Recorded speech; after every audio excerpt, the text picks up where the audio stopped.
This is the experiment in your second cycle, one of the experiment in your second cycle, that is Stirling engine. Um, we'll see what is the aim of this experiment first. First you will be calibrating the sensor unit, wherein when you have to make sure that engine will start working efficiently. So first you have to calibrate the system. So that will be doing using this PVNT measuring unit. There you will be calibrating temperature, and volume will be automatically calibrated, and pressure you will be calibrating. So when these three parameters are calibrated, then we'll move on to the exercise which has to be done. So that is the first exercise you will be doing here is determination of the burner's thermal efficiency. So you'll be um, giving the heat at one end, we'll say hot end, from hot end to cold end, and how the efficiency of that burner, uh, that will be calculating using the given formula, which is given in the handout. So you have to refer that. And then you'll be next step you'll be doing is determining the area of PV diagram obtained for Stirling engine. We'll move on to that later. And now the next part you'll be finding out is the assessment of the electric power output as the function of rotation frequency. When I said you will be like in the sensor unit, you will also have the readings of frequency, that is revolutions per minute. So you'll be plotting the electrical power output as the function of the rotation frequency. Then at last you will be finding out the efficiency of the Stirling engine. So this is the aim of the Stirling engine experiment. Now we'll be moving on to the principle. So basically this engine, Stirling engine, has two power pistons, as you can see in the um, given picture here. So one to the blue end and the other one to the red end. So when where like you can see in the experiment video, I have explained. So when will be the your volume minimum and when it will be maximum, by just seeing the pistons moving across, like they'll be moving when it is rotated, given a slight push.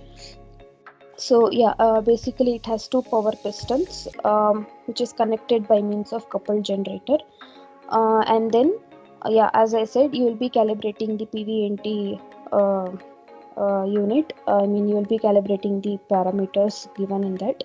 And then as I said, to measure the efficiency of the thermal power, you will be supplying heat to the one end, and you will be observing the um then you have to weigh the mass, initial mass and final mass, and then you have to note down the time from what end we have started and till where it has ended. So there you will be finding using the formula given, so that from that you will be finding the thermal power output. And then you will be observing the PV diagram when once the engine starts working, the entire output will be displayed in the oscilloscope. So again,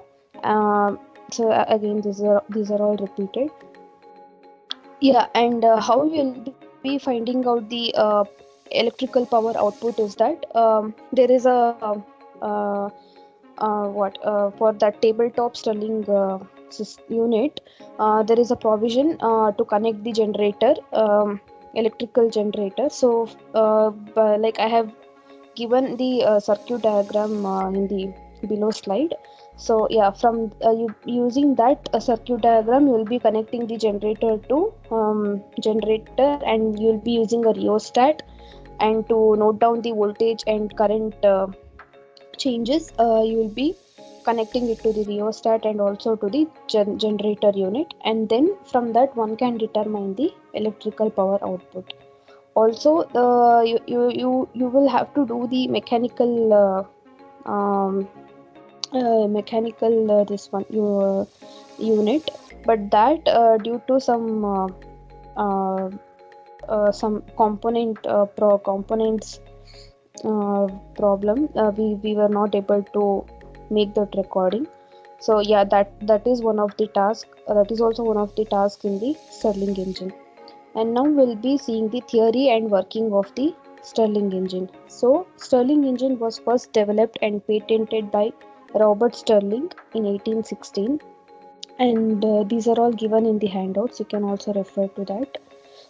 This engine is used to study the principle of thermal engine. Yeah, because they will be giving the supplying heat to one end, and you will see the changes the engine, and also you can see how it converts the thermal energy into electrical power and also to mechanical energy. You will be observing that. And now Stirling engine is one kind of the external combustion engine which converts thermal energy by heating and cooling process. And now also, like, Stirling engine is quite useful because of its this concept, that is regenerative. I have actually explained what is regenerative in the experimental video. Also, I'll come back to that when I'll be going to next slide. So yeah, you can question yourself that what is the difference between the Carnot engine and also the Stirling engine. So here the main difference is that the working substance of the Carnot engine is ideal. Yeah. So here for Stirling engine, you will be giving the air. So air is the working system, not giving, I'm sorry. So air is the working substance of the Stirling engine, and here for Carnot, you will be using the ideal gas. Okay. So, and also if you observe the PV diagram for Carnot engine, you can see here from A to B. So there is an isothermal expansion. So yeah, wherein you will keep temperature constant, and also from B to C there is an adiabatic expansion, and from C to D there is a isothermal compression, and for like fourth phase is from like D to A, that will be your adiabatic compression. So yeah, wherein in Stirling you can see that again it has the same PV diagram, but there is a slight change in place of adiabatic expansion and compression. Here you can see that the first cycle, like from 2 to 3 as given, there is isothermal expansion, and wherein you can see that from 3 to 4 there is a isobaric, okay, isochoric, wherein that you will be maintaining volume constant, and then that is the reason isochoric modification will happen. And from, yeah, that is from 3 to 4, and again from 4 to 1 you will be having the isothermal compression, and again from 1 to 2 you will be seeing the isochoric this one modification again. Okay. So this is the difference between the Carnot engine cycle and Stirling cycle. You can observe that you can see that there is a slight change here in the PV diagram, that is from 3 to 4 and 1 to 2. So yeah, that means that 3 when it is coming from 3 to 4, okay, that cycle from 3 to 4 is giving out the heat.